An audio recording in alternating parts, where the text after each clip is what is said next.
പീതാംബരം കരവിരാജിതശങ്കചക്ര കൗമോദഗീ സരസിജം കരുണാസമുദ്രം രാധാസഹായമതിസുന്ദരമന്ദഹാസം വാതാലയേശമനിശം ഹൃദി ഭാവയാമി. കോമളം കൂജയൻ വേണും ശ്യാമളോയം കുമാരക വേദവേദ്യം പരം ബ്രഹ്മ വാസതാം പുരതോ മമ. ശ്രീഗുരുവായൂരപ്പാ ശരണം സർവത്ര ഗോവിന്ദനാമ സങ്കീർത്തനം ഗോവിന്ദ ഗോവിന്ദ. അത പഞ്ചസപ്തതിതമോऽധ്യായ. രാജോവാച അജാതശത്രോസ്തം ദൃഷ്ട്വാ രാജസൂയമഹോദയം സർവേ മുമുദിരേ ബ്രഹ്മൻ നൃദേവായേ സമാഗതാ. ദുര്യോധനം വർജയിത്വാ രാജാനഃ സർഷയസുരാ ഇതി ശ്രുതം നോ ഭഗവംസ്തത്ര കാരണമുച്യതാം. ഋഷിരുവാച പിതാമഹസ്യ തേ യജ്ഞേ രാജസൂയേ മഹാത്മനാ ബാന്ധവാ പരിചര്യായാം തസ്യാസൻ പ്രേമബന്ധനാ. ഭീമോ മഹാനസാധ്യക്ഷോ ധനാധ്യക്ഷസുയോധന സഹദേവസ്തു പൂജായാം നകുലോ ദ്രവ്യസാധനേ. ഗുരുശുശ്രൂഷണേ ജിഷ്ണു കൃഷ്ണപാദാവനേ ജനേ പരിവേഷണേ ദ്രുപദജ കർണോദാനേ മഹാമനാ. യുയുധാനോ വികർണശ്ച ഹാർദിക്യോ വിദുരാദയാ ബാൽഹീകപുത്രാ ഭൂര്യാദ്യാ യേ ച സന്ദർദനാദയാ. നിരൂപിതാ മഹായജ്ഞേ നാനാകർമ്മസുതേ തദാ പ്രവർത്തന്തെ സ്മ രാജേന്ദ്രാ രാജ്ഞഃ പ്രിയജിഗീർഷവാ. ഋത്യുക്സദസ്യ ബഹുവിൽസു സുഹൃത്തമേഷു സ്വിഷ്ടേഷു സുനൃതസമർഹണദക്ഷിണാഭി ചൈദ്യേ ച സാത്വതപദേശ്ചരണം പ്രവിഷ്ടേ ചക്രുസ്തതസ്ത്വവഭൃതസ്നപനം ദ്യുനദ്യാം. മൃദംഗശങ്കപണവദുന്ദുര്യാനഗോമുഖ വാദിത്രാണി വിചിത്രാണി നേതുരാവഭൃതോത്സവേ.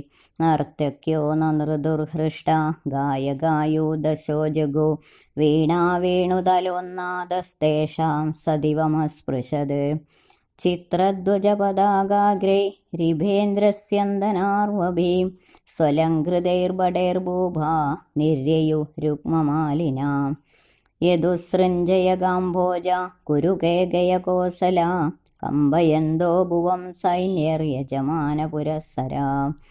സദസ്സർത്യങ്ദിജശ്രേഷ്ഠ ബ്രഹ്മഘോഷേണ ഭൂയസാ ദേവർഷിപ്രിദഗന്ധർവാസ്തുഷ്ടോ പുഷ്പവർഷിണാ. സ്വലംകൃതാ നരാ നാര്യോ ഗന്ധസ്രംഭൂഷണാംബരൈ വിലിംബന്ത്യോ വിഷിഞ്ചന്ത്യോ വിജഹ്രുർവിവിധൈരസൈ. തൈലഘോരസഗന്ധോദാ ഹരിദ്രാസാന്ദ്രകുങ്കുമൈ പുംഭിർലിപ്താ പ്രലിംബന്ത്യോ വിജഹ്രുർവാരയോഷിതാ. ഗുപ്താ നൃഭിർനിരഗമനുപലബ്ധുമേതദ് ദേവ്യോ യഥാ ദിവി വിമാനവരൈർനൃദേവ്യാ താമാതുലേയ സഖിഭിഃ പരിഷിച്യമാനാ സവ്രീഡഃ സവികസദ്വദനാ വിരേജോ. താ ദേവരാനുദസഖീൻ ശിശിജുർധൃതീഭിः ക്ലിന്നാംബരാ വിവൃതഗാത്രകുജോരുമധ്യാ ഔത്സുക്യമുക്തകപരാ ച്യവമാനമാല്യാ ക്ഷോഭം ദദുർമലധിയാം രുചിരൈർവിഹാരൈർ. സസമ്രാട് രഥമാരൂഢ സദസ്യം രുക്മമാലിനം വ്യരോചത സ്വപത്നീഭിः ക്രിയാഭിः ക്രതുരാടിവ. പത്നീ സംയാജാവഭൃത്യൈശ്ചരിത്വാ തേ തമൃത്യുജാ ആജാന്തം സ്നാപയാൻ ചക്രുർ ഗംഗായാം സഹ കൃഷ്ണയാ. ദേവദുന്ദുഭയോ നേതുർ നരദുന്ദുഭിഃ സമം മുമുജു പുഷ്പവർഷാണി ദേവർഷി പിതൃമാനവാ. സസ്നുസ്തത്ര തതഃ സർവേ വർണ്ണാശ്രമയുധാ നരാ മഹാപാദക്യഭിയഥാ സദ്യോ മുച്യേത കിൽബിഷാത്. അധ രാജാഹതേ ക്ഷൗമേ പരിദായ സ്വലംകൃതാ ഋദ്യുക് സദസ്യാ വിപ്രാദീനാനർച്ചാംബരണാംബരൈ. ബന്ധുജ്ഞാതീ നൃപാൻ മിത്ര സുഹൃദോന്യാംശ്ച സർവശാ അഭീഷ്ണം പൂജയാമാസ നാരായണ പരോ നൃപ. സർവേ ജനാ സുരരുജോ മണികുണ്ടലസ്രങ്കുഷ്ണീകകഞ്ചുകദുകൂലമഹാർഘ്യഹാരാ നാര്യശ്ച കുണ്ടലയുഗാളകവൃന്ദജുഷ്ടാ വക്തശ്രിയ കനകമേഖലയാ വിരേജോ അദർത്തിജോ മഹാശീല സദസ്യാ ബ്രഹ്മവാദിന ബ്രഹ്മക്ഷത്രിയവിഡ്ശൂദ്രാ രാജാനോ യേ സമാഗതാ ദേവർഷി പിതൃഭൂതാനി ലോകപാലാ സഹാനുഗാ പൂജിതാസ്തമനുജ്ഞാപ്യ സ്വധാമാനി യയുർനൃപാ ഹരിദാസസ്യ രാജർഷേ രാജസൂയമഹോദയം നൈവാ തൃപ്യൻ പ്രശംസന്താ പിബന്മർത്യോ മൃതം യഥാ തതോ യുധിഷ്ഠിരോ രാജാ സുഹൃൽ സംബന്ധി ബാന്ധവാൻ പ്രേംണാ നിവാസയാമാസ കൃഷ്ണം ച ത്യാഗകാതരാ ഭഗവാനപി തത്രാംഗ ന്യവാത്സേത് തത്പ്രിയങ്കരാ പ്രസ്ഥാപ്യ യദുവീരാംശ്ച സാമ്പാദീംശ്ച കുശസ്ഥലിം ഇത്തം രാജാ ധർമ്മസൂതോ മനോരഥമഹാർണവം സുദുസ്തരം സമുത്തീര്യ കൃഷ്ണേനാസീത് ഗദജ്വരാ ഏകദാന്തപുരോ തസ്യേ വീക്ഷ്യ ദുര്യോധനശ്രിയം അതപ്യദ്രാജസൂയസ്യാമഹിത്വാം ചാച്യുതാത്മനാ യസ്മിന്നരേന്ദ്രതിരിജേന്ദ്രസുരേന്ദ്രലക്ഷ്മീർനാനാവിഭാന്തി കില വിശ്വസൃജോപക്ലപ്താ താഭിപ്പദീൻ ധ്രുവദരാജസുതോപദസ്തേ യസ്യാം വിഷക്തഹൃദയ കുരുരാടതപ്യത് യസ്മിംസ്തദാ മധുപതിർമഹിഷീ സഹസ്രം ശ്രോണീഭരേണ ശനഗൈ കുണതംഗ്രിശോഭം മധ്യേ സുചാരു കുജകുങ്കുമശോണഹാരം ശ്രീമന്മുഖം പ്രജലകുണ്ടലകുന്തളാഢ്യം സഭായാം മയക്ലപ്തായാം ക്വാഭിധർമ്മസുതോധിരാട് വൃതോനുജൈ ബന്ധുഭിശ്ച കൃഷ്ണേനാഭി സ്വചക്ഷുഷാ ആസീന കാഞ്ചനെ സാക്ഷാദാസനെ മഘവാനിവ പാരമേഷ്ട്യശ്രിയാജുഷ്ടാ സ്തൂയമാനശ്ച വന്ദിഭിः തത്ര ദുര്യോധനോ മാനി പരീതോ വാതൃഭിർനൃപാ കിരീടമാലിന്യവിശദസിഹസ്ത ക്ഷിബൻരുഷാ സ്ഥലേഭ്യ ഗൃഹ്ണാത് വസ്ത്രാന്തം ജലം മത്വാ സ്ഥലേ പതത് ജലേ ച സ്ഥലവദ്ഭ്രാന്ത്യാ മയമായ വിമോഹിതാ ജഹാസഭീമസ്തം ദൃഷ്ട്വാ സ്ത്രിയോ നൃപതയോ പരേ നിവാര്യമാണാ അപ്യംഗാ രാജ്ഞാ കൃഷ്ണാനുമോദിതാ സവ്രീഡിതോ വാഗ്വദനോരുഷാ ജ്വലൻ നിഷ്ക്രമ്യ തൂഷ്ണീം പ്രയയൗഗജാഹ്വയം ഹാഹേതി ശബ്ദഃ സുമഹാനഭൂത് സദാമജാതശത്രുർവിമന ഇവാഭവത് ബഭൂവ തൂഷ്ണീം ഭഗവാൻ ഭുവോ വരം സമുജ്ജിഹീർഷുർഭ്രമതി സ്മ യദൃശാ ഏതത്തേ വിഹിതം രാജൻ യത്പൃഷ്ടോഹമിഹ ത്വയാ സുയോധനസ്യ ദൗരാത്മ്യം രാജസൂയേ മഹാകൃതോ ഇതി ശ്രീമദ്ഭാഗവതേ മഹാപുരാണേ പാരമഹംസ്യാം സംഹിതായാം ദശമസ്കന്ധേ ഉത്തരാർദ്ധേ ദുര്യോധനമാനഭംഗോ നാമ പഞ്ചസപ്തതിതമോऽധ്യായः സർവത്ര ഗോവിന്ദനാമസങ്കീർത്തനം ഗോവിന്ദ ഗോവിന്ദ. ഗുരുർബ്രഹ്മാ ഗുരുർവിഷ്ണു ഗുരുർദേവോ മഹേശ്വര ഗുരുഃ സാക്ഷാൽ പരബ്രഹ്മ തസ്മൈ ശ്രീ ഗുരവേ നമഃ.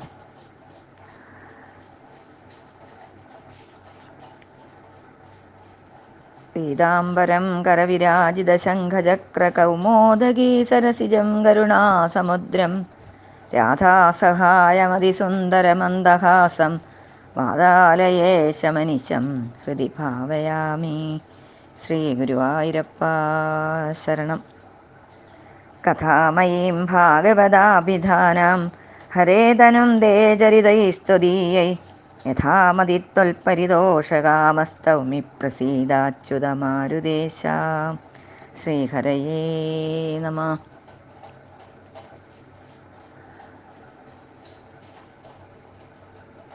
ഓം നമോ ഭഗവതേ വാസുദേവായ.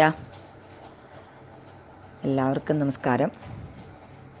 ശ്രീമദ് ഭാഗവതം ദശമസ്കന്ധം 75-ാം അധ്യായമാണ് ഇനി വർണ്ണിക്കേണ്ടത്. കഴിഞ്ഞ അധ്യായത്തിൽ രാജസൂയ യാഗമാണ് വർണ്ണിച്ചത്. രാജസൂയ യാഗമൊക്കെ ഗംഭീരമായിട്ട് നടന്നു. അവവൃത സ്നാനം ചെയ്ത് യജ്ഞം പൂർത്തിയാക്കിയ ധർമ്മപുത്ര മഹാരാജാവ് ബ്രാഹ്മണരുടെയും ക്ഷത്രിയരുടെയും നടുവിൽ ദേവേന്ദ്രനെ പോലെ ശോഭിച്ചു. ദേവന്മാർ, സിദ്ധന്മാർ, രാജാക്കന്മാർ മുതലായവർ ഭഗവത് കാരുണ്യത്തെയും ധർമ്മപുത്ര മഹാരാജാവ് നടത്തിയ രാജസൂയത്തെയും പുകഴ്ത്തി സ്തുതിച്ചു.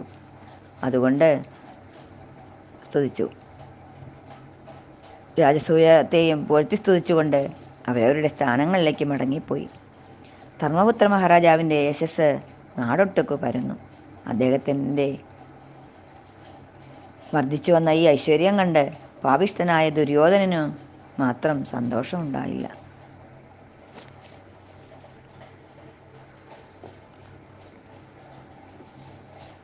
ഈ അധ്യായത്തിൽ പരീക്ഷിത് മഹാരാജാവ് പ്രകാരം പറയുകയാണ്: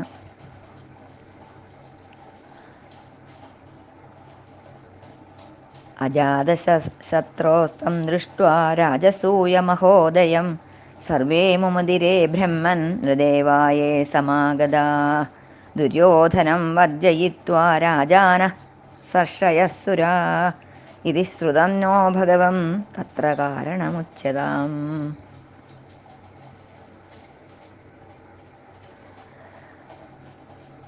ഹേ ബ്രഹ്മജ്ഞനായ മഹർഷേ, ധർമ്മപുത്ര മഹാരാജാവിൻ്റെ രാജസൂയ മഹോത്സവം കണ്ട് ദേവന്മാരും രാജാക്കന്മാരും സകലരും സന്തുഷ്ടരായി എന്നും ദുര്യോധനൻ മാത്രം സന്തോഷിച്ചില്ല എന്നും അങ്ങ് പറഞ്ഞല്ലോ. ദുര്യോധനൻ്റെ ആ അസന്തുഷ്ടിക്ക് കാരണം എന്താണെന്ന് അങ്ങ് പറഞ്ഞു തന്നാലും. ശ്രീശുകൻ അരുളി ചെയ്തു: അങ്ങയുടെ മുത്തച്ഛനായ ധർമ്മപുത്ര മഹാരാജാവ് രാജസൂയ നടത്തിയപ്പോൾ ബന്ധുജനങ്ങൾ എല്ലാവരും ഓരോരോ ജോലികൾ സ്വയം സന്തോഷത്തോടെ ഏറ്റെടുത്തു. ഭീമസേനൻ അടുക്കളയിൽ ആഹാരം പാകം ചെയ്യുന്നതിൻ്റെ ചുമതല വഹിച്ചു. ദുര്യോധനൻ കലവറയുടെ സൂക്ഷിപ്പുകാരനായും, സഹദേവൻ അതിഥികളെ സ്വീകരിക്കുന്നതിനും, നകുലൻ യജ്ഞത്തിന് വേണ്ടത് ഒരുക്കിക്കൊടുക്കുന്നതിനും, അർജുനൻ ഗുരുക്കന്മാരെ ശുശ്രൂഷിക്കുന്നതിനും, കർണൻ ദാനാദികർമ്മങ്ങൾ ചെയ്യുന്നതിനും ഉള്ള ചുമതലകളാണ് നിർവഹിച്ചത്. അതിഥികളെ കാലുകഴുകി അതിഥി പൂജകൾ ചെയ്യുന്നതിനുള്ള ചുമതല ശ്രീകൃഷ്ണ ഭഗവാനാണ് ഏറ്റെടുത്തത്. ദ്രൗപദി അതിഥികൾക്ക് വേണ്ട അലങ്കാര വസ്തുക്കൾ കൊടുക്കുന്നതിലും ഏർപ്പെട്ടു. രാജസൂയ മഹോത്സവത്തിൽ പങ്കുകൊള്ളാൻ വന്നിരുന്ന മഹാത്മാക്കൾ, ഋത്വിക്കുകൾ തുടങ്ങിയ എല്ലാവരെയും ധർമ്മപുത്ര മഹാരാജാവ് വേണ്ട വിധത്തിൽ പൂജിച്ച് സൽക്കരിച്ച് ദക്ഷിണ കൊടുത്ത് സന്തുഷ്ടരാക്കി. ശിശുപാലന് പരമപദം ലഭിക്കുകയും ചെയ്തു. അനന്തരം ധർമ്മപുത്ര മഹാരാജാവ് ഗംഗാനദിയിൽ അവഭൃത സ്നാനം നടത്തി.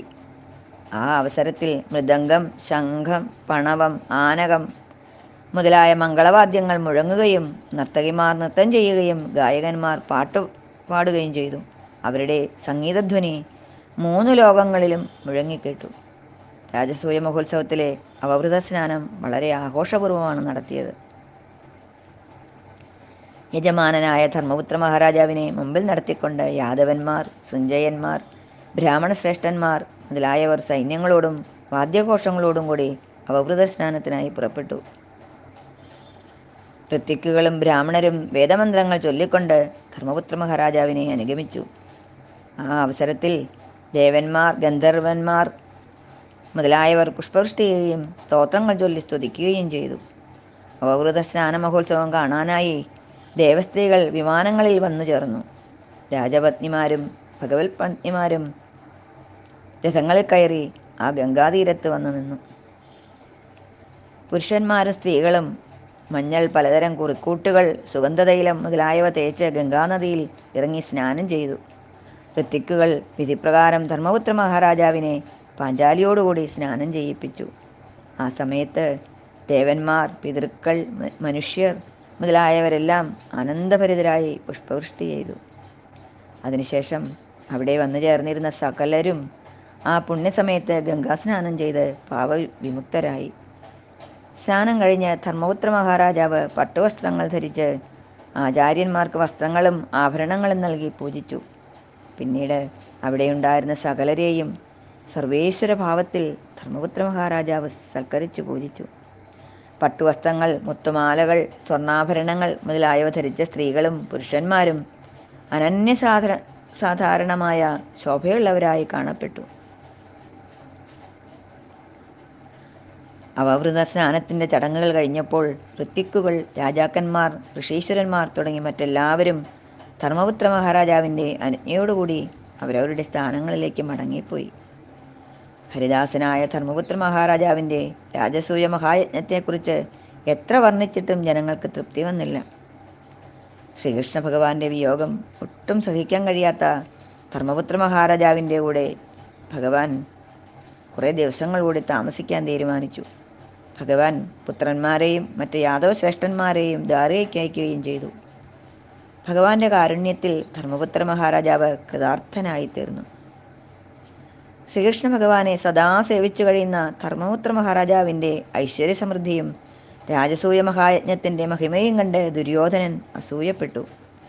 മയനാൽ നിർമ്മിക്കപ്പെട്ട സർവ്വ ഐശ്വര്യങ്ങളും നിറഞ്ഞ രാജകൊട്ടാരത്തിൽ പാഞ്ചാലീദേവി തൻ്റെ ഭർത്താക്കന്മാരെ സേവിക്കുന്നതും സ്വർണ്ണാഭരണങ്ങൾ അണിഞ്ഞ സുന്ദരികളായ അനേകായിരം ഭഗവത് പത്നിമാരാൽ ശോഭിക്കുന്ന അന്തഃപുരവും കണ്ട് ദുര്യോധനൻ അത്യന്തം സന്തപ്തനായി. ഒരു ദിവസം ധർമ്മപുത്ര മഹാരാജാവ് മയനിർമ്മിതമായ സഭയിൽ അനുജന്മാരുടെയും മന്ത്രിമാരുടെയും മറ്റു ബന്ധുജനങ്ങളുടെയും മധ്യത്തിൽ സ്വർണ്ണസിംഹാസനത്തിൽ ഇരിക്കുകയായിരുന്നു. ദേവസദസ്സിൽ ദേവേന്ദ്രനെ പോലെ ശോഭിച്ച ധർമ്മപുത്ര മഹാരാജാവിൻ്റെ ആ സഭയിലേക്ക് അഹങ്കാരിയായ ദുര്യോധനൻ കിരീടം ധരിച്ച് വാളുമെടുത്ത് സഹോദരന്മാരോടുകൂടി കയറി വന്നു. യമനാൽ നിർമ്മിതമായ ആ സഭാമന്ദിരത്തിൽ ദുർബുദ്ധിയായ ദുര്യോധനൻ സ്ഥലം കണ്ട് ജലമാണെന്ന് കരുതി വസ്ത്രങ്ങൾ പൊക്കിപ്പിടിക്കുകയും ജലം കണ്ട് സ്ഥലമാണെന്ന് കരുതി നടന്ന് അതിൽ വീഴുകയും ചെയ്തു. ഇത് കണ്ട് ധർമ്മപുത്ര മഹാരാജാവിനാൽ തടയപ്പെട്ടിട്ടും ഭീമസേനനും പാഞ്ചാലിയും മറ്റു സ്ത്രീകളും ചിരിച്ചു. ശ്രീകൃഷ്ണ ഭഗവാനാകട്ടെ അവരെ അനുമോദിക്കുകയാണ് ചെയ്തത്. ദുര്യോധനൻ കോപത്താൽ ജ്വലിച്ചുകൊണ്ട് ലജ്ജിതനായി ഹസ്തിനാപുരത്തിലേക്ക് മടങ്ങിപ്പോയി. സജ്ജനങ്ങൾ ഹഹാകാരം ചെയ്തു. ധർമ്മപുത്ര മഹാരാജാവ് ഇതെല്ലാം കണ്ട് ചിന്താകുലനായി ഭൂഭാരം തീർക്കാൻ ആഗ്രഹിച്ച ഭഗവാന്റെ ദൃഷ്ടിവിശേഷമായിരുന്നല്ലോ ദുര്യോധനന് ഈ സ്ഥലജലഭ്രമം ഉണ്ടാക്കിയത്. ഭഗവാൻ നിശബ്ദനായിരുന്നതേ ഉള്ളൂ. അല്ലയോ പരീക്ഷിത്തെ, ദുര്യോധന രാജസൂയജ്ഞത്തിൽ ധർമ്മപുത്ര മഹാരാജാവിനോട് വിദ്വേഷം ഉണ്ടാകാൻ കാരണം ഇതാണ് എന്ന് ശ്രീശുകൻ അരുളി ചെയ്തു. ഇത്രയുമാണ് ഈ അധ്യായത്തിൽ വർണ്ണിച്ചിരിക്കുന്നത്. എല്ലാ വാക്കുകളും ഭഗവത് പാദാരവിന്ദങ്ങളിൽ അർപ്പിക്കുന്നു. സർവത്ര ഗോവിന്ദനാമ സങ്കീർത്തനം. ഗോവിന്ദ ഗോവിന്ദ. കായേന വാചാ മനസേന്ദ്രിയൈർവാ ബുദ്ധ്യാത്മനാ വാ പ്രകൃതേ സ്വഭാവാൽ കരോമി യദ്യൽ സകലം പരസ്മൈ നാരായണായേതി സമർപ്പയാമി. സർവം നാരായണായേതി സമർപ്പയാമി. ശ്രീ ഗുരുവായൂരപ്പ ശരണം.